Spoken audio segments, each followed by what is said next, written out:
افغانستان میں چند لوگ ایسے ہیں، جب امریکہ گیا ہے نا تو کچھ ایسے لوگ طالبان کی صفوں میں ڈال کے گیا ہے جو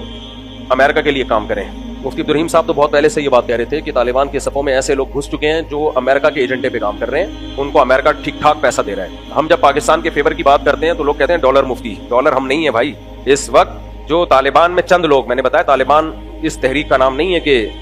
پاکستان کو اٹیک کیا جائے یا پاکستان کو مارا جائے۔ مفتی عبدالرحیم صاحب کے 2 بھائی اس لڑائی میں شہید ہوئے ہیں۔ جب اگر انہوں نے جہاز سے یوٹن لیا ہوتا نا، پہلے ایک بھائی شہید ہوا، اس کی جنازہ ہم نے خود پڑھا ہے، پھر دوسرے کو بھیجا وہ بھی شہید ہوا، پھر باقیوں کو بھیجا وہ نہیں ہوئے شہید، باقی 2 شہید ہو گئے۔ اس لیے مفتی عبدالرحیم صاحب جتنے اس معاملے میں افغانستان کے ساتھ اور افغان طالبان کے ساتھ مخلص ہیں، لیکن مفتی عبدالرحیم صاحب کی شروع سے یہ دعوت تھی کہ افغانستان کی سرزمین کسی دوسرے ملک کے خلاف استعمال نہیں ہونی چاہیے، نہ امریکہ کے خلاف نہ کسی اور ملک کے خلاف، کیونکہ اس سے کیا ہوگا، وہ دوسرے ملک پھر اٹیک کریں گے، پھر آپ جنگ میں آ جاؤ گے تو سکون سے کب بیٹھو گے آپ۔ تو اب وہی ہوا ہے، پہلے ملا عمر کے دور میں افغانستان کی سرزمین استعمال ہوئی مختلف ملکوں کے خلاف، ملا عمر نہیں چاہتے تھے کہ استعمال ہو لیکن ہوئی، اس کا نتیجہ کیا نکلا، نیٹو کی افواج نے مل کے افغانستان کا بیڑا غرق کر دیا۔ اب دوبارہ وہاں حکومت قائم ہوئی ہے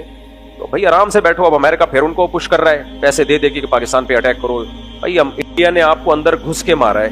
اس کو تو آپ کچھ نہیں کہہ رہے۔ رشیا نے آپ سے کئی سال لڑائی کی ہے، لاکھوں افغانی شہید کر دیے، ان کو کچھ نہیں کہہ رہے۔ پھر پاکستان کیا کر رہا ہے، اب افغانیوں کے لیے بھی مسائل کھڑے کر دیے ہیں، ورنہ افغانی یہاں سکون سے رہ رہے تھے نا، ہزاروں نہیں لاکھوں افغانی، لیگل بھی ان لیگل بھی۔ ہوا کیا ہے کہ جب وہاں سے خارجیوں کے اٹیک ہونا شروع ہوئے، وہ ظاہر اٹیک افغانی لوگ کر رہے تھے، تو پھر پاکستان نے یہاں سے افغانیوں کو نکالنا شروع کر دیا، تو یہ افغانی بھی مصیبت میں آئے اور دوبارہ 2 اسلامی ملک آپس میں لڑ پڑے ہیں۔